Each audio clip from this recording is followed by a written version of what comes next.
The centrifuge was still spinning when Dr. Aldrin grabbed my wrist and said, "One more. Just one more before I retire, Myra." Humor an old man. I'd drawn my own blood 100 times for him over the years, always at 2 in the morning, always in the sublevel he wasn't supposed to have a key to anymore. The hospital called it a decommissioned cold storage vault. Aldrin called it the Cradle room, and he'd been feeding it failed blood panels since before I was born. "It's going to say no," I told him, peeling the cotton ball off my arm. "It always says no." "Then it costs us nothing to ask again." The vial went into the stone slot the way it always did, a perfect fit nobody had ever explained, carved into rock that predated the hospital, the city, maybe the coastline. The cradle itself sat low and long in the center of the room, sarcophagus-shaped, bronze inlay gone green with age, lid sealed shut by something that had never once needed a lock. 600 years of failed donors, by Aldrin's count. Maybe more. The hospital's records only went back to 1911. The vial seated. The glyphs along the lid usually stayed dark. I'd watched Aldrin run this same ritual on himself, on his daughter before she moved to Seattle and stopped speaking to him about any of it, on 3 hematology fellows over the decades who'd quietly transferred out of his department once they realized he meant the room literally. He'd run it on donors flagged for rare antigen combinations, on cord blood samples mailed in from 3 states, on his own grandson's diaper rash blood draw when the boy was 8 days old. 600 years of no. He used to joke that the cradle was the pickiest thing on earth, choosier than God. He didn't sound like he was joking anymore. "My grandmother ran this room before me," he told me once, years ago, the only time he'd ever said anything about how the responsibility had come down to him. Hers before her. We never knew what we were guarding, only that someone had to keep the testing going, generation to generation, in case the day ever came.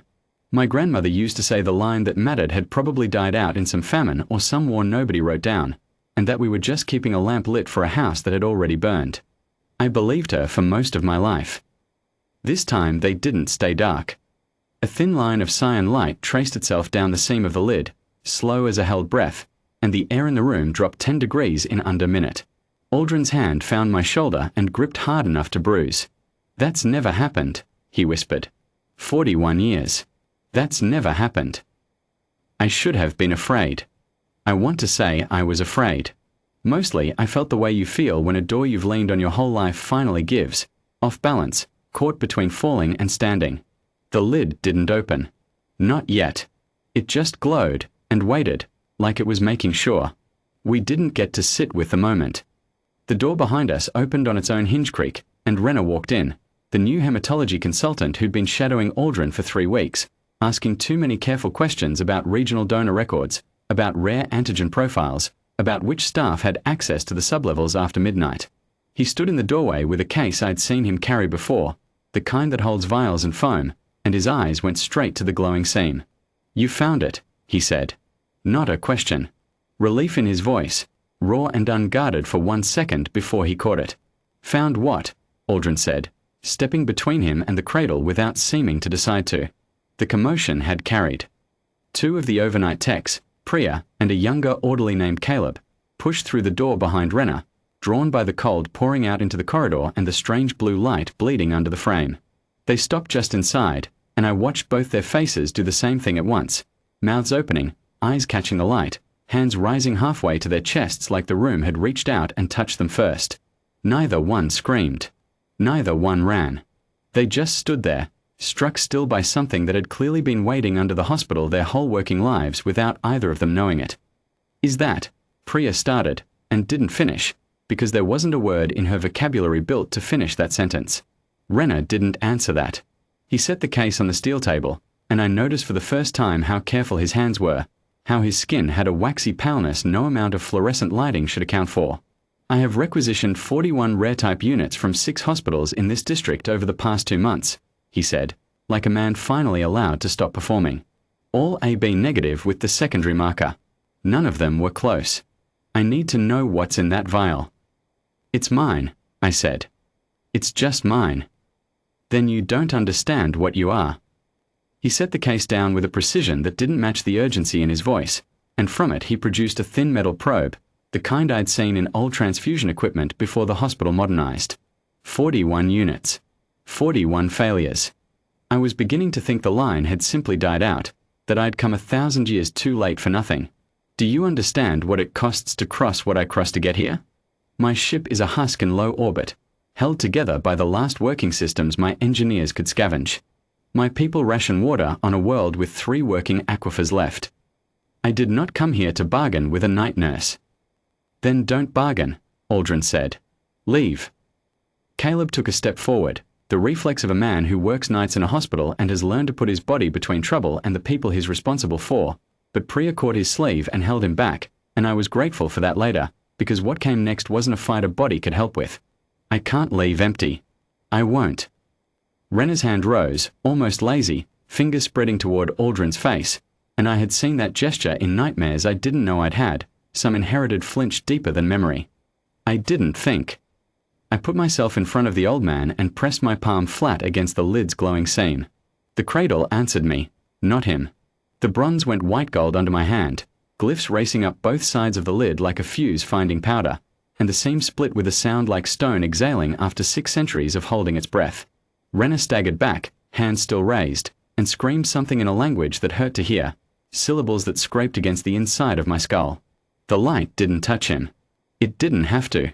Whatever the cradle was built to recognize, he had spent 2 months proving he wasn't it. Inside, where I expected a body, there was a chamber within the chamber, rows of small dormant shapes nested in cradle after cradle after cradle, smaller versions of the one that had just opened, each one dark, each one waiting. Hundreds of them. Maybe thousands. Sleeping, not dead. I understood that the way you understand your own name, without being told. Behind me, Priya made a sound that wasn't quite a word, and Caleb had gone down on one knee without seeming to notice he'd done it, the way people kneel in front of something too large to take in standing up. Their faces held no fear at all. Just the particular, stunned wonder of 2 people who had clocked in for an ordinary overnight shift and walked, instead, into the oldest secret their hospital had ever kept. A voice came out of the open lid, not loud, not mechanical, carrying the particular patience of something that had rehearsed this exact sentence for 600 years and never once doubted it would get to say it. Correct match. Wake the cradle, Warden. Renner went very still. Warden, he said, and the word came out of him like an accusation, like a theft he'd just discovered someone else had already committed. There is no Warden line left. We checked. We checked everything. We mapped every hospital birth record on this continent for 40 years. You checked the wrong things, I said, and I don't know where the steadiness came from, except that some part of me had apparently always known what came next. You were testing blood for a weapon. It was never a weapon. It's a key, and it only turns for someone built to guard what's behind it, not someone built to sell it. And then, because the room demanded honesty even from me, I said the rest out loud for the first time. My mother's people came over on a boat with no records, 3 generations back, and nobody on either side of my family has ever been able to say where before that. I used to think that was just bad paperwork. I don't think that anymore. He didn't listen. Men who have crossed 1,000 years of dark to reach one room rarely do. He lunged past me for the open cradle itself, probe in hand, reaching for the nearest of the small sleeping shapes nested inside as though he could pry one loose and run before the door he'd already lost care to notice him. It noticed. The room's temperature didn't drop this time. It rose, fast, gold light flooding the chamber from every one of the 1,000 small seams igniting at once, a heat that had nothing to do with fire and everything to do with judgment. Renner's scream cut off mid-syllable. He didn't fall, didn't crumple the way a man does when something simply strikes him. He was there, reaching, and then the space where he'd been reaching was empty, the probe clattering to the stone floor alone, and the case beside it lay open with all 41 foam slots untouched and unused. I never asked Aldrin what he saw happen in that half-second, because some things a person earns the right not to describe. Aldrin sat down hard on the steel table's edge, staring at the open cradle, at the rows of sleeping shapes, at me. Priya helped Caleb to his feet, both of them still too stunned to speak above a whisper, and neither one took their eyes off the lid for the better part of a minute. 41 years, Aldrin said. I thought I was guarding an empty vault. You were guarding the door, I told him. That's not nothing. That's not nothing at all. What do we tell the morning shift? Caleb asked, and it was such an ordinary, practical question that it nearly made me laugh. The way the body reaches for paperwork and protocol even after it has just watched a man cease to exist in front of it. The truth, eventually, Aldrin said. Just not all of it at once. Some doors take longer to open than others, even once you know they're there. I think about that night more than any other in my life, not the fear of Renner, which faded fast, but the particular stillness of standing in front of something ancient that had been waiting, specifically, for the ordinary shape of me. Nobody tells you that the weight of being chosen isn't excitement. It's responsibility arriving exactly on time, the way a key arrives at a lock that's been patient for longer than your whole bloodline. The cradle is still down there.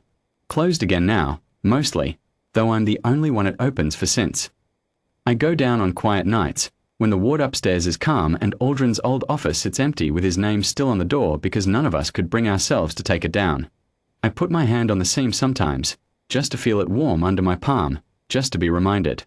Twice now I've felt the smaller cradles inside stir faintly under my touch, not waking, just shifting in their sleep the way a sick patient shifts when a fever finally starts to break. I don't know yet what wakes them fully, or when, or what I'm meant to do on that day beyond simply being present for it. I've stopped needing to know before I'm willing to stand the post. I never wanted to be anyone's warden. But I have learned that the things worth guarding rarely ask whether you wanted the job. They only ask whether, when the moment came, your hand was the one that fit. Mine was. I've stopped being surprised by that. I've started, instead, being grateful.